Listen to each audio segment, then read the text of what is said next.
Bonjour, bonsoir et maintenant, on se retrouve aujourd'hui pour une nouvelle revue d'actualité. On commence tout de suite cette revue d'actualité avec Crunchyroll qui a dévoilé son programme pour son Crunchyroll Festival. Et très certainement tout va être en anglais, hein. Avec peut-être des sessions en français, je ne sais pas. Bref. Ça commencera le 23 à 18h30 pour se terminer le dimanche à 19h. Voilà.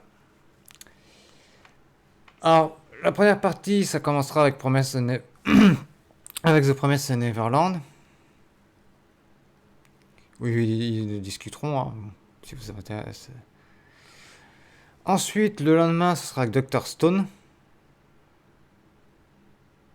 Avec Kazé, Glenna, tout ça. Le lendemain, ce sera une soirée d'ouverture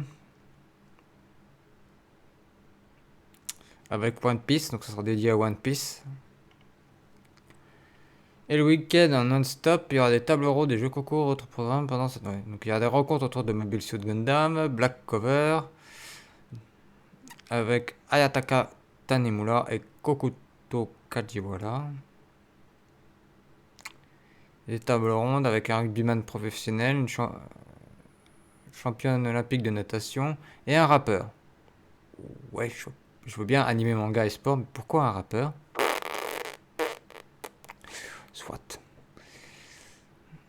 Ensuite, il y aura une conférence Crunchyroll à 17h30 avec annonce et line-up questions-réponses. Donc, annonce, à mon avis, ça va être peut-être les nouveaux Crunchyroll original, s'ils ont décidé d'en refaire. Parce que je vous rappelle qu'ils se sont fait racheter par Sony, et puis depuis, il n'y a pas eu de nouveau Crunchyroll original. Donc, t'as certainement les annonces de Simulcast. Ensuite, une soirée The Rising of Shihiro avec l'intégrale de la saison 1. Le lendemain, Jujutsu Kaisen avec un zoom sur la VF, avec les doubleurs français. Le dimanche à 15h, une discussion autour des héros avec des super pouvoirs, avec des influenceurs, le chef Otaku, entre autres. Enfin, influenceurs, oui, non, hein, il y en a, c'est pas... Le chef Otaku, on peut dire ce qu'on veut dessus, voilà. Il y a quand même une partie d'influenceurs, mais moi j'appellerais pas ça des influenceurs. Enfin, bref, j'appelle ça des youtubeurs, point. Parce que c'est un youtubeur à la base, pas un influenceur. Le dimanche à 17h30, il y aura Kazé qui fera des annonces, pareil que pour Crunchyroll, mais qu'ils ont fait la veille. Et à 19h30, à 19h, une cérémonie de clôture avec un concert de Kevin Penkin de Medina House. Là, j'ai mis des doutes parce que ce soit en direct. À mon avis, c'est des vidéos préenregistrées, mais bon, soit. Je vais laisser le bénéfice du doute.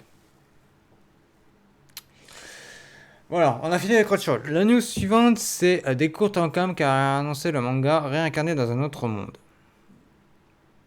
Du titre original, que j'essaie de me rappeler, mais j'ai plus le nom. J'espère que je vais le retrouver qu'ils l'ont écrit. Non, ils n'ont pas écrit le titre original, c'est toujours un plaisir. Ah, si, il est. Attention, le titre est très long. Voilà. C'est Tensenkei-jan no Isekai Life of Tiny no Chokugyo to Sekai Seiko no Nanimashita. Et encore, les japonais parlent plus vite. Je vois mon côté français qui a ralenti. Série qui compte 12 tomes, qui a débuté chez Square Enix. C'est une œuvre qui s'appuie sur un light novel à l'origine, de Shinko Shoto, et illustré pour Uka Kazabana. En revanche, le manga est illustré par Pangea, vu sur Chronos Ruler. Ah, c'est celui qui a fait Chronos Ruler, ok. Il a bossé sur Chronos Ruler. Qui est disponible en France aussi. Et je crois que c'est des courtes en cam qui l'a aussi, je crois, je sais plus. Là j'ai un doute, je sais que le manga est disponible en France, mais je sais plus c'est qui. Je crois que c'est des courtes en cam aussi. Voilà, et ça sort. Par contre, il y a une erreur sur le titre. Ça sort le 14 juillet. Pas en juin, voilà. Ils n'ont pas rectifié, donc bon. Et le synopsis, c'est un isekai, hein, donc je vais vous lire quand même le résumé. Enfin, le synopsis. Yuji Sano, un employé d'une société sans scrupules, se retrouve dans un monde semblable à celui d'un jeu vidéo, avec une fenêtre de stats et des compétences. En face de lui se tient un slime. Il l'apprivoise sans mal et devient dresseur. Un vieux grimoire trouvé non loin de son lieu d'arrivée va lui enseigner plusieurs magies qui lui octroient une deuxième classe, celle d'Iridi. Voilà, sans plus. Ensuite, on passe avec Netflix qui a annoncé l'animé Far Cry, produit par Bobby Pills. Je ne connais pas Bobby Pills. Hein, c'est issu de la franchise de jeux vidéo d'Ubisoft, quand même, Far Cry, je le rappelle quand même. Ce sera un format de 6 épisodes et mettra en scène plusieurs personnages phares de la saga. Balak Lastman et Mehdi Lefad Godzilla sera réalisateur. Ouais, ok. Ça en fait, ça va être Pardon. Pardon. C'est un studio américain qui va le faire. Je le vois. Bon, en même temps, c'est. On dit qu'Ubisoft c'est français, mais là, c'est pas français, c'est bon. C'est canadien.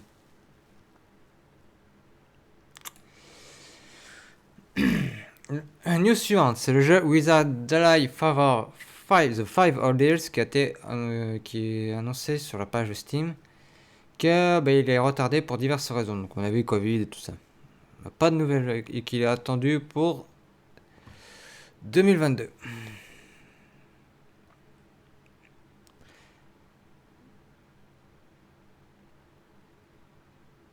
La news suivante, c'est l'anime Megami Ryo no Yobokun qui arrivera en 14 juillet dans deux versions. Ah, dans deux versions, qu'est-ce qu'ils vous en ont dire? Est-ce qu'il y a une version censurée et une version non censurée? Je pense que c'est très probablement ceci.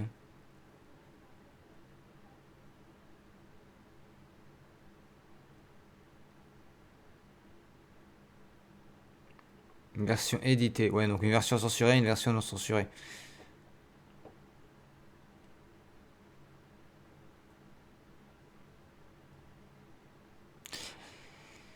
Édité sur la 14 juillet sur la plateforme Anime Store. On parle bien de cette même plateforme.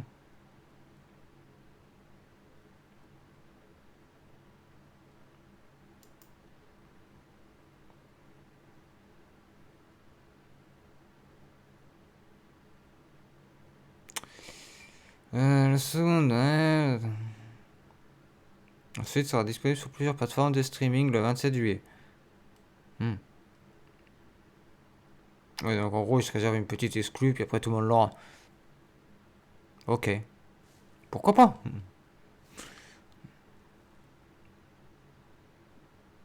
Shotacon, par contre, hein, un garçon de 12 ans avec des. Avec d'autres filles, ça sonne très Shotacon. Voilà. Et la news du jour, la grosse news du jour, c'est le manga Coma héroïque dans un autre monde, qui a été annoncé, que c'était via un chapitre spécial, si je ne me trompe pas, le nom du chapitre c'est 33.5,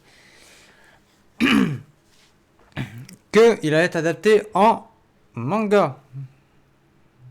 En manga. En animé, pardon. C'est le manga qui est adapté en animé. Pour l'instant, on n'a pas de date précise. A savoir que le manga est édité, pour l'instant, il y a 2 tomes disponibles en France. Ouais, c'est des cours Tonkam aussi. Ouais. Non, c'est Soleil Manga, mais ça appartient à la même maison d'édition que des cours Tonkam. Excusez-moi. J'ai fait une petite aparté. C'est l'édition Soleil Manga. Voilà.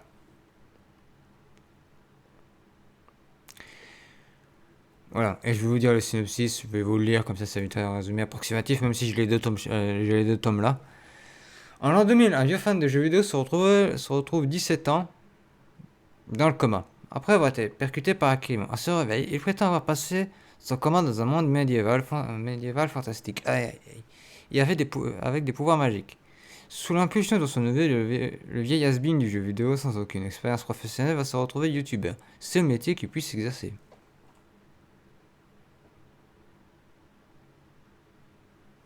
Cependant, il essaie d'utiliser la magie. Ouais, c'est pas un gros spoil, mais bon. Voilà. News suivante, c'est Yoshikazu Yasuhiko, qui travaille sur un film d'animation inédit. qui a bossé sur Gundam, ce monsieur. Bon, j'ai quand même vous le préciser.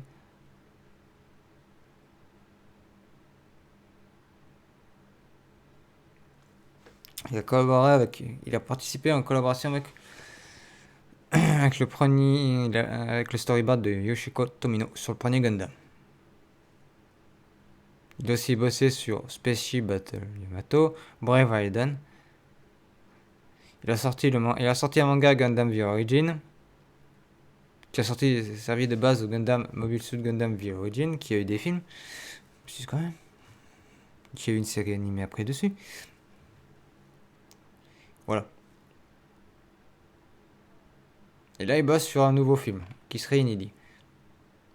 À savoir ce que ça pourrait être. Ça pourrait être une bonne surprise, hein.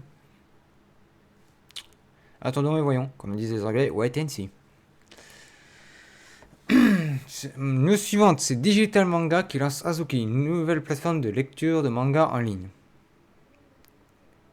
C'est Killa Killa Media Inc. qui a annoncé la sortie le 28 juin prochain dans le monde, à l'exception du Japon, d'une nouvelle plateforme en ligne de lecture de manga. Celle-ci sera accessible par iOS, Android et navigateur. Elle donne accès aux 6000 pubs. Après leur publication. Ou très rapidement après leur publication, de nouveaux chapitres de manga en anglais intitulé Azuki.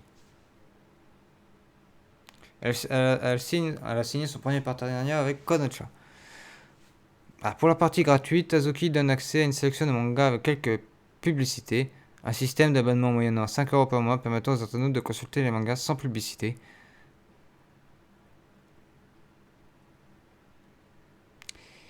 Les Japonais, avec tout ça, ça c'est tous les titres qui seront sur la plateforme.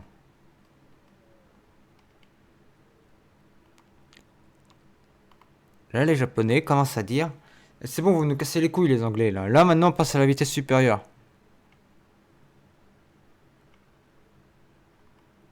Mais il y a beaucoup quand même. Ils ont beaucoup de licences, hein, pas de la merde. Hein.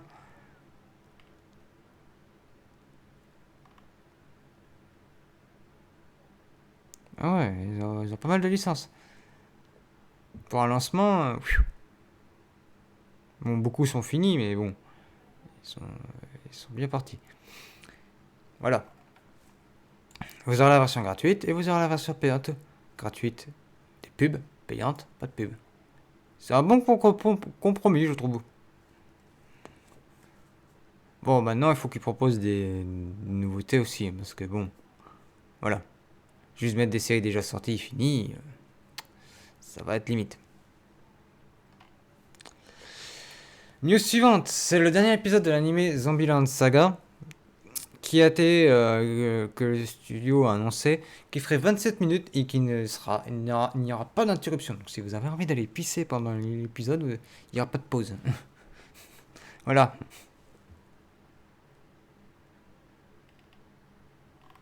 Voilà. News suivante, c'est un jeu pour smartphone pour Rent a Girlfriend qui va sortir en septembre, qui a été annoncé. Le jeu inclura 20 filles des séries suivantes. Rent a Girlfriend, Fairy Tail,